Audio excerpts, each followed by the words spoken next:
We're live. This is JWC Livestream. That's Joe's Writers Club Livestream.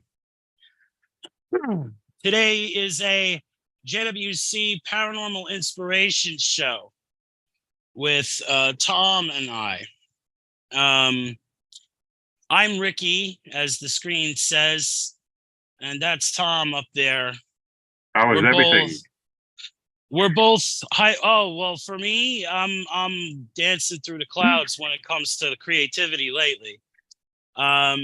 We'll get to that in a second, but the Paranormal Inspiration show, our whole point behind doing this is to inspire. That sounds simple, but it's not. Inspiration is the highest coin in the realm. All you have to do is wander with me, like Scrooge and the spirits, through all of these writers' pages. And at least once a day, there's someone asking for advice of how to write something, or how do I know what to write? If you're asking those questions, you have a dearth of inspiration in your life. I think we could all agree. And it's like, well, here today, this is the Paranormal Inspiration. Both Tom and I don't know what Tom calls his stuff exactly, but I write paranormal fiction. I write fantasy, horror, sci-fi. Tom writes sci-fi. He writes horror. And one of the things about the paranormal is its mysterious nature. Because it is not properly defined, there is much speculation and conjecture that happens. And your unconsciousness loves that. It loves that to death, because the inspiration comes, and then there's a muse, and then the muse flash, and the muse flash is like, I have to write it. It's a necessity. So we're here to help you with that. We're here to inspire you. Creative inspiration, which I believe is a transcendent force. Tom, how are you? How you been? How you been? And how's your creativity, sir? Excellent. I'm tomorrow morning I should wrap up my latest Pentgrim story. I'm we're gonna have to dream up an ending. Could end a couple of ways. So should be really good. And then I'll just dip into my my unendings lists and pick a new story to write. Boy, this time next week, I'm hopefully have my computer downstairs in my kitchen dining room where I can actually type. Here right now, I'm in a cramped spot. So it's very, very difficult. So I just been doing a lot of longhand writing. And so that's really good. I mean, I just let it go, let it rip when I'm writing. So we'll have to talk about your longhand process sometime on a bookcraft show. Okay. Find out how similar it is to my outlining. I mean, for the question of helping you remember, I think, because that's what my outlining does. If I outline properly, I could put the project down and come back years later and pick it up. And I'm wondering if your shorthand processes doesn't do a similar thing. So maybe we'll have a show on that. Yeah. We'll have a show on that maybe at some point. We'll have to talk about it. I have been doing fantastic as far as creativity is concerned. About a month ago, I had a bright muse flash come online for my Afternoty books. I have like 7 Afternoty books that are laying in different states of completion. So it occurred to me, it's like, well, I could run a narrative B through the whole thing, through the whole series. And the narrative B plugs in directly a character from Book of Masroth 4, which means Book of Masroth is now all the way. So I'll have basically it'll be like 11 books in a series. And all of them, like the first 4 are like, the max is like 80,000 and change. but all the from Cyberdonia through Draconia through Martyr's Field, they'll all be 100,000 words a piece. So What kind that'll of be. pages are we doing? We're talking about for each one. I'm sorry. What kind of what? What sort of page length? Yeah, how many pages for each one? Well, I'm trying with idea. Well, I'm not sure exactly. I mean, 100,000 words is like what? Doesn't that feel like 500 pages to you? Yeah. Because I don't go by pages, because it could be broadside, it could be novel format. I try to use that because the point is that it's like the whole thing, including Malathoria, would then be like 1,000,000 words, which is like the first dream was write a book. The second dream was like write a series. And then the series gradually was like 1,000,000 words, because 1,000,000 words is a nice round number. No one could deny he wrote one, he wrote two. But if you do all that, and that's not including all the other stuff, the Chiron 6 and the Nidhogg and the Zaoth, this is just eternity. So I'm writing stuff about Masroth. I'm writing something about these two brothers from Book of Masroth, and it's a blast, Tom. It's a blast. Like I always obtain episodic satisfaction and a pseudo bliss from my creativity, but just these books are special to me. So it's like it's really great. So I'm having a blast that way. I mean, the world is going crazy around us. So it's a good thing we have this this creative force to occupy ourselves, because otherwise we might be fretful after all after all that's been unraveling lately. But anywho, I'm glad to hear about your creative state, Tom.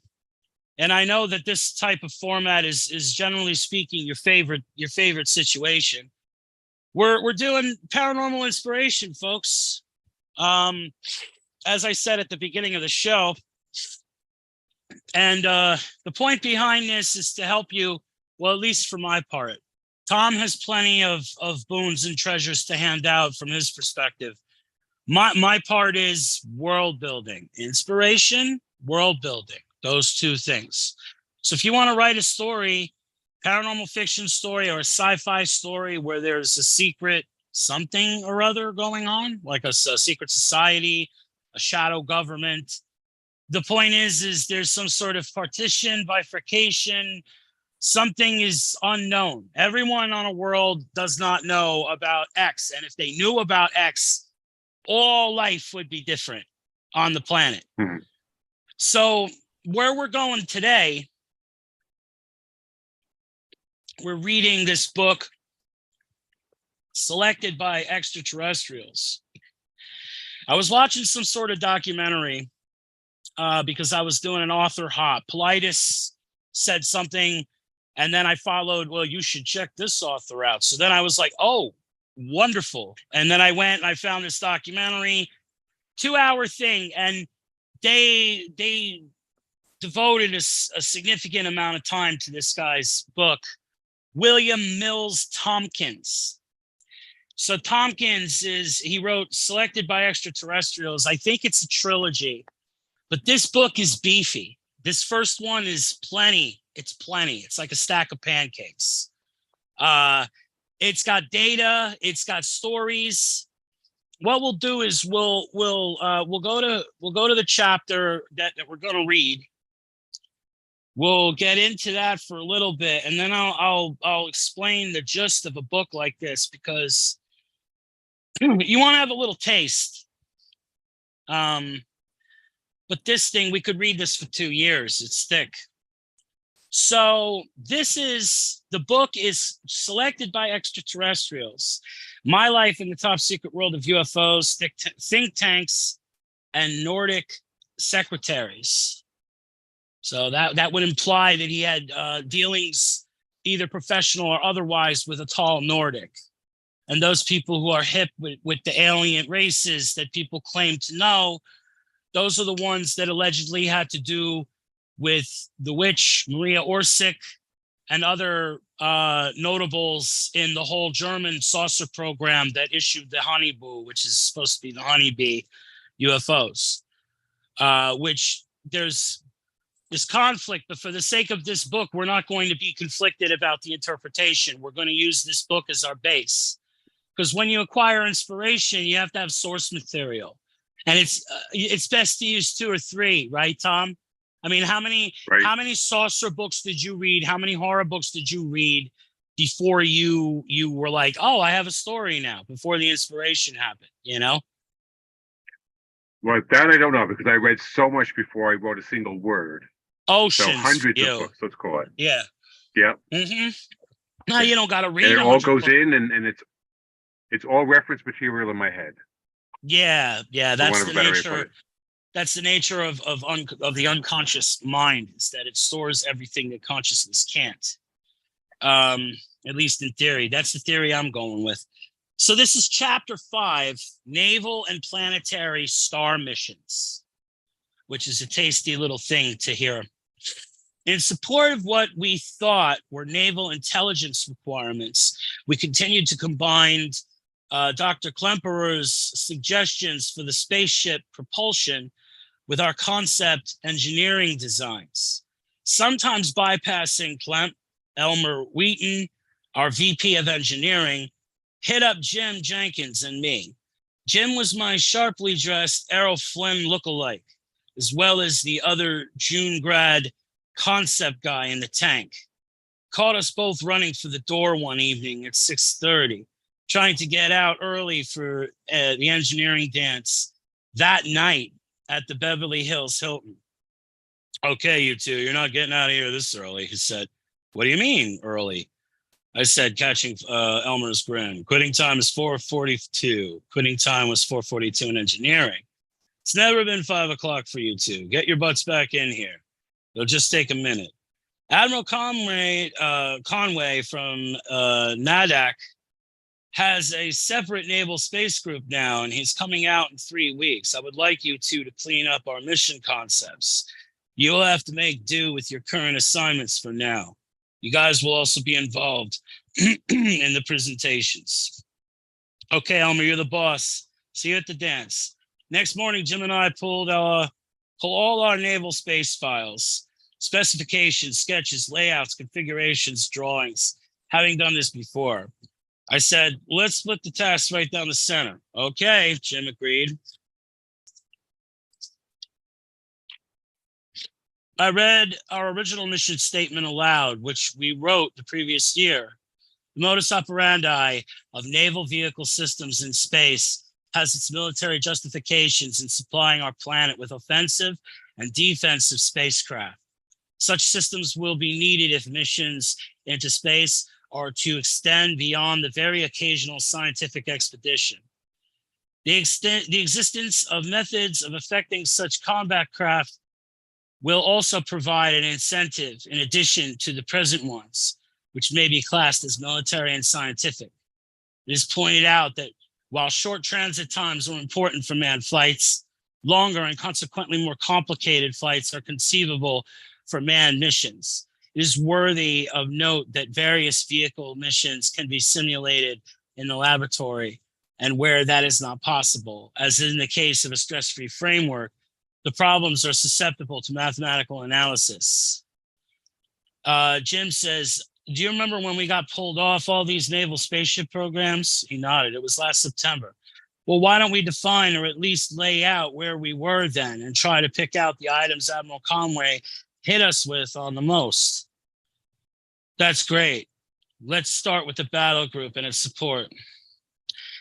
So what this book, I think it's written tasty. What this guy Tompkins is going on about, okay, to break it down. This is like a journal, like a chronicle of his time working in a very, very bizarre mission framework. He was supposedly he was a CIA agent, and he was sent to embassies in Europe. From those embassies, he made some sort of interfaces with people, and he doubled. But his double agency was not, it wasn't a real double. He went in undercover. And what he discovered was that there was, in fact, according to his record, and this book is tasty. The more you look at it, the more you realize, wow, he discovered there's a secret space program in Europe. And there's one all over the place, but he was exposed to the one in Europe. And according to him, that space program was very advanced. Like in the 40s and 50s and 60s, they had a fleet of ships. There were saucers and there were also cigars. But according to him, the cigars were more like naval. They used the designs for submarines, but they upscaled the materials to make it space worthy. And then they started off with nukes. He breaks down like all the propulsion methods, the nature of the missions, and what it implies. And this is why we're reading this. What it implies is that there is, like, in other words, NASA's in this, and we're not trying to tell you to believe this or not. We're saying this is inspiration for your fiction. If you want to write a UFO story, this is prime material to inform a UFO story or any kind of sci-fi. But basically, what it boils down to is they had missions going forever, and they're all over the galaxy. And there's they consult with aliens, and it interfaces with a bunch of different ideas. Like if you talk about Operation High Jump, you remember Operation High Jump, right, Tom? Right. So there, Antarctica, there's a base in Antarctica. Well, this guy says there's also like lizard people who live in the geothermal caves in Antarctica, and they mastermind this super complex. It's a whole other superpower, which is what this one defector, I think, from the Soviet Union said. He said, it is a lie that there were two superpowers during the 20th century, but there were three. And that is the truth. There was the USSR, there was the United States, and there was a secret shadow government that operated from Antarctica. And they had air traffic control for vessels going out into space, but they were also manipulating the various military industrial complexes on Earth. And some say it's for some sort of weighing.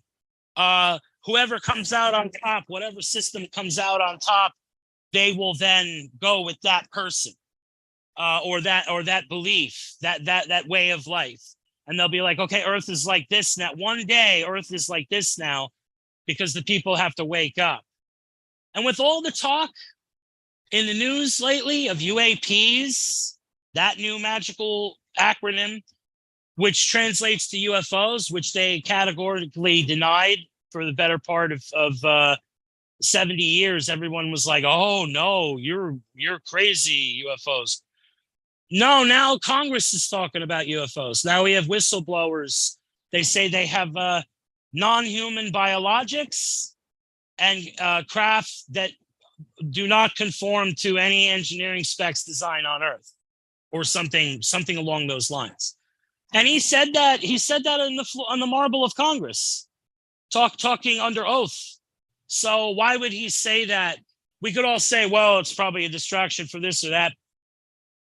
Today's episode is paranormal inspiration, so get inspired. They're talking about UFOs in public like they're misappropriated funds or some other nonsense. It's like a common thing now. I saw a couple of these hearings.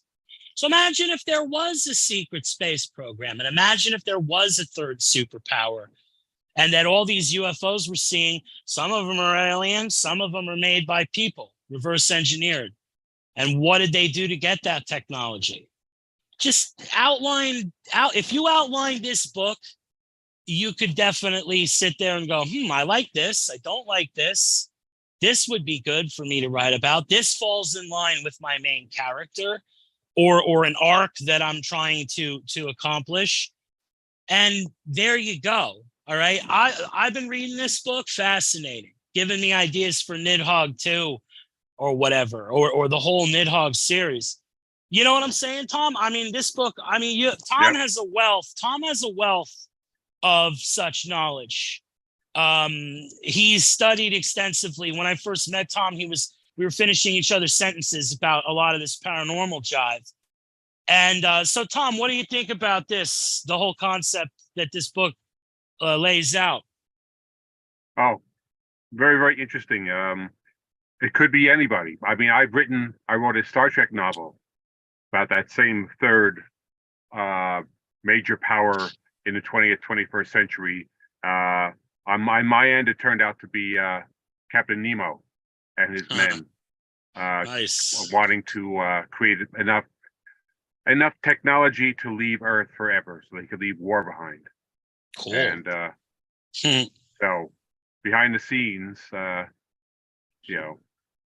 he and his men were working in the governments of all nations and just either absorbing information or dropping little bits of, so we can get a little bit ahead and get into space quicker. And so wouldn't that be very nice? fascinating, that concept of secret governments. And Antarctica is like really a mysterious place. I also I should get back to it. I started writing a Indiana Jones novel, Indiana Jones and the Flying Disc, that opens up in 1943, Antarctica, where the Nazis have discovered a crashed saucer frozen in the ice in Antarctica, and they've taken Adolf Hitler to meet the occupants. And wow, boy, so that it's like a conceptual inversion of the whole thing with Eisenhower, where Eisenhower supposedly met extraterrestrials. You're inverting it. Right. It's pretty cool. Pretty cool. And it ends in Roswell, where I thought that would be pretty cool, at how where Indy destroys the whole project, and the saucer crashes. Their last saucer crashes in Roswell, and well, I'm sure it's it might be very, very interesting. I'm sure it's swell, especially when contrasted to the iterations of late. I mean, I haven't seen that movie, but they howl with grief at what that movie represents online. So, all right, cool. Now, Tom, now it's your turn, man. That's the thing about the show. Tom and I both pick a book, so now it's Tom's turn to lay out that concept on us. So let's check it out. So, yep. All right. So I'm going to dip a little bit into old school. There's a gentleman who I respect a lot, named Frank Edwards. He was a journalist from near the end of World War II into the 70s, and he was very well respected. He worked for major syndicated news, and he was straight as an arrow, deadly serious. But early 60s, he started getting curious about flying saucers in this, when he started doing his own research, came out with a book called Flying Saucers, Serious Business. A gigantic worldwide bestseller, because it was, laid everything out, deadly serious, just the facts, and he laid out concepts that, and, his publisher came and says, we want more. So he wrote 3 or 4 other books, one of which I have is called Stranger Than Science. And Nice. It's about a lot of little pieces of stuff he found in it while he was researching flying saucers. He ran across all these other amazing little things. So he was sort of like a mid 20th century Charles Fort, in a way. Not as skeptical as Charles Fort. So here I have a passage I picked out. There's a little bit from the very beginning. It says, the hidden world. There is a safe, sane, reasonable world, the world most of us live in every day. But there is also another world, a world just as real, but far more mysterious. It is a world of dreams that have shown themselves to be true, of human beings with superhuman powers, of chilling encounters with creatures that can be found in no natural science textbooks, and of even more terrifying experiences with beings and objects not of this planet Earth. So there's a best-selling author, Frank Edwards, has sifted through an overwhelming evidence to support the existence of this world. He has chosen only those amazing and dramatic stories that are incontestably true. And when he has set them down in a book that gives you vivid entry into a world that is stranger than science. So I picked one at random called The Flatwoods Monster. Let's Cool. see. Or is it that? Those who saw the thing were terrified. Oh, hold on. Wrong one. I'm doing The Little People. Even better. Was the earth ever populated by races of the tiny folk? Does this explain the worldwide distribution of structures and artifacts and tunnels that seem to have been made by diminutive human beings? Are the legendary fairies nothing more than the mysterious little people of archaeology? Archaeologists have long been puzzled by a maze of undersized tunnels and stairways which are found in the glorious ruins of Chichen Itza and other South American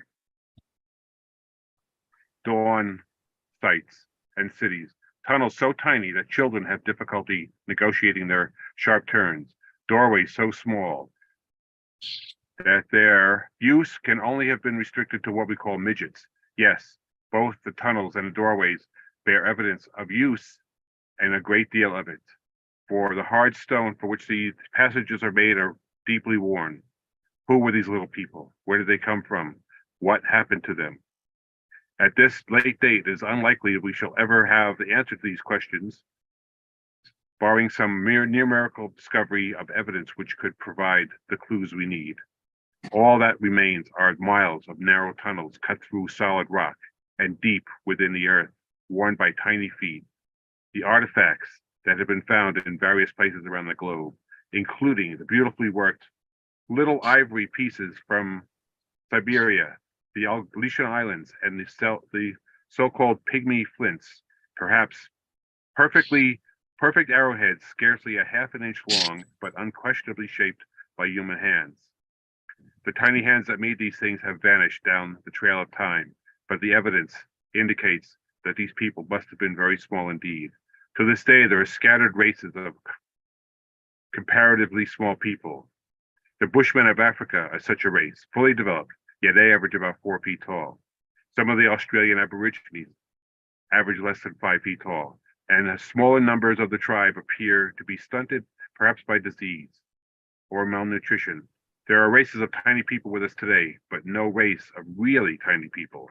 Yet throughout the world, there are tens of thousands of very small people who could easily have used pygmy flints and undersized tunnels that baffle the scientists. These diminutives are divided into 2 categories: the dwarves, who have normal sized trunks and heads, but are short legs and arms, and midgets, who are generally well formed, but much smaller than ordinary folk. Let's see here. All right, so we have here, there's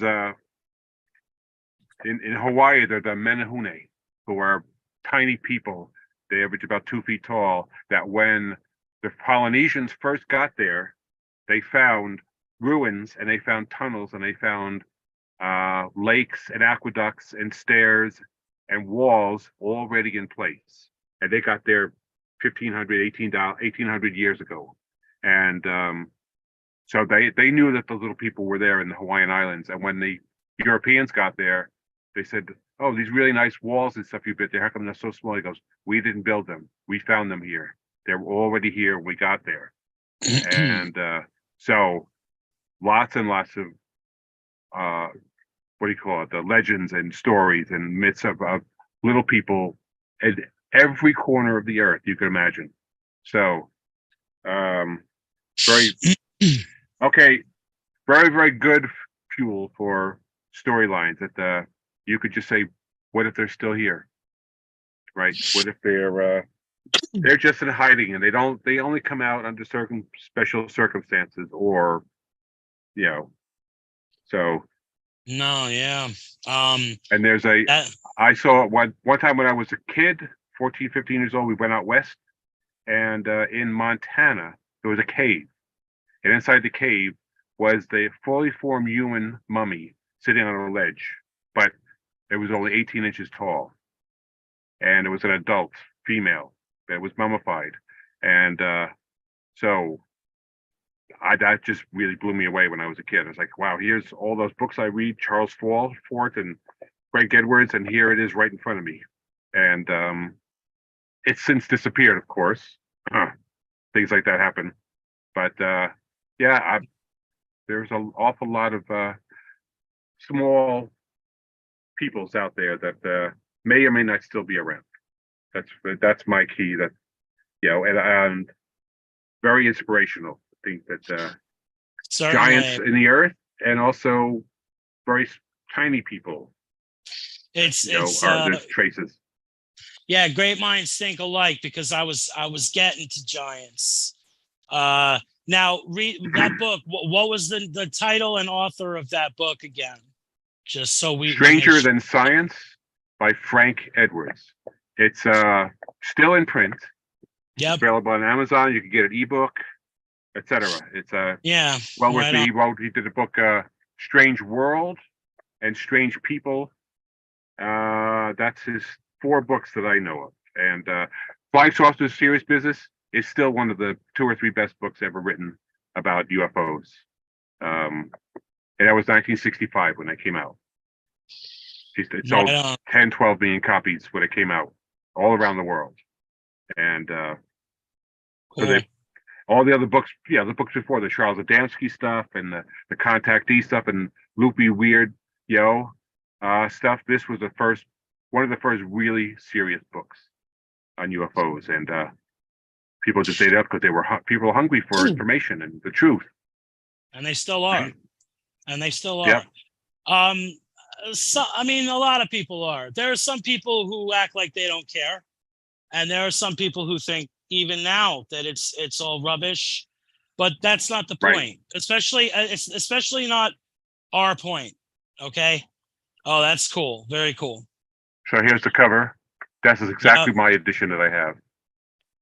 Awesome. So you believe. Anyway, so very cool. Good stuff. Yeah, it sounds like it. Now, again, this segment's devoted to the wisdom, which is putting these two together in a world building and an inspirational sense. I was told once a long time ago that if human beings, because there's this big race to get to Mars, there's a bunch of people with a lot of money that are reaching for their hat. They want to get out of here. The way this planet's going, I don't know. From a certain point of view, I can't blame them. But that's not the issue either. We're not trying to prove if or whether. We're trying to say, are you a creative writer? Are you writing fiction? Do you need inspiration? Well, this is what it's about. It's not, well, I don't know if I believe in. You don't have to. But if you want to write fiction, you got to do research. It can't all be nonsense, because otherwise you're not going to. The more you read, the more the world building comes. Like my book addressed a secret space program. Tom's book is talking about basically what amounts to the myth is the alien. The way that the myth used to be the god, the myth is the alien.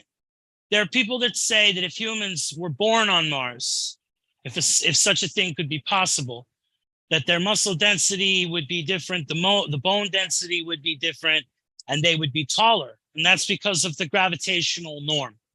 So giants could be from a different gravitational norm. People say, oh, giants, that's impossible. If you watch Star Trek, the answer is no, it's not impossible. Star Trek, people rising from the dead, people, they discover new planets, new worlds, fabulous technology, telepathy, mind melds. Star Trek does miracles like every 10 minutes on that show sometimes. So to say impossible is not profitable for the writer of fiction, because that just means you're closing your mind off to a possible source of inspiration. So don't. Now, for me, go ahead, Tom. Go ahead. For me, what's important is not so much the inspiration is for writing it, or whether it's real or not. Is the writing, especially the nonfiction, it grounds your stories in reality, the real world. If you read Charles Fort, Frank Edwards, the book you mentioned, any real life paranormal stuff, Missing 411 stuff, was really inspirational. But Politis, that is yeah. that you ground, you get your bits and pieces, you ground your stories in the real world by reading this stuff. Yeah. You know, Sousa's interdimensionals, like we did a couple weeks ago, maybe a couple months ago. I don't remember exactly, but Tom's right. You read stuff like this, eventually you're going to get inspired, and that's the whole point. And doesn't matter if you believe in it, but a gravitational norm might explain a small person like this. It might explain why something like that is possible, and a giant, and or a big praying mantis insectoid person, or whatever it is. So you read that stuff, and you could build your world, and then put your main character in, and then proceed to have fun, like a lot of fun. So I mean, I think it's great. I'm inspired. I wish I could write Nidhogg, but that's backburnered for quite some time. Time flies when you're having fun, as always, especially when you're being creative. The whole afternoon will VoIP before your third eye, and it's very satisfying when that happens. We're gonna do plugs, and then we're gonna take off. But first and foremost, this has been JWC Livestream, JWC Paranormal Inspirations with Tom and Ricky. We hope you enjoyed it.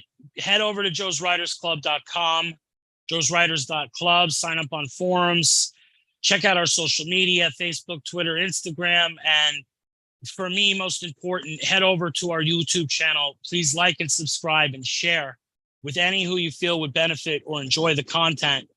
The more people we have, the more we can help you. We're trying to make people different writers. You have to make yourself a better writer, but we want you to be different. We want you to be unique. That's our mission. That's why we give you inspiration and world building and all this stuff. We do these reads. We have a lot of fun doing it too. Tom, what do you have to plug? I have 2 short story collections. Is It Still Out There is the first one. Second one is Dwellers in the Shadows. Kind of creepy stories, meant to keep you up at night if you read them after dark.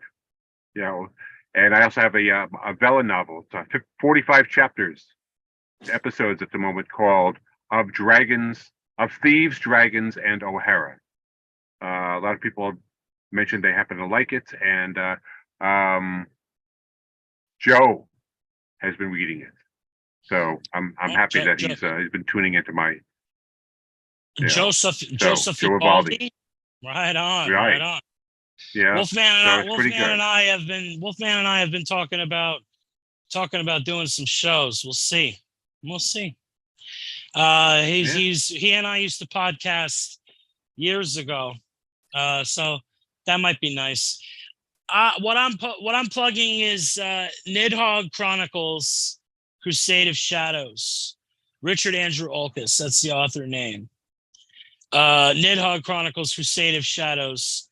I was doing some reads on them on Monday, but my schedule has contorted, so I'm scrambling to see exactly how that will turn out. But I want to get back to those reads at some point. We'll have to see. Anyway, thanks a lot for checking us out. JWC Paranormal Inspirations on JWC Livestream. We hope to see you again real soon. You guys take care. All right. Stay creative. See you later.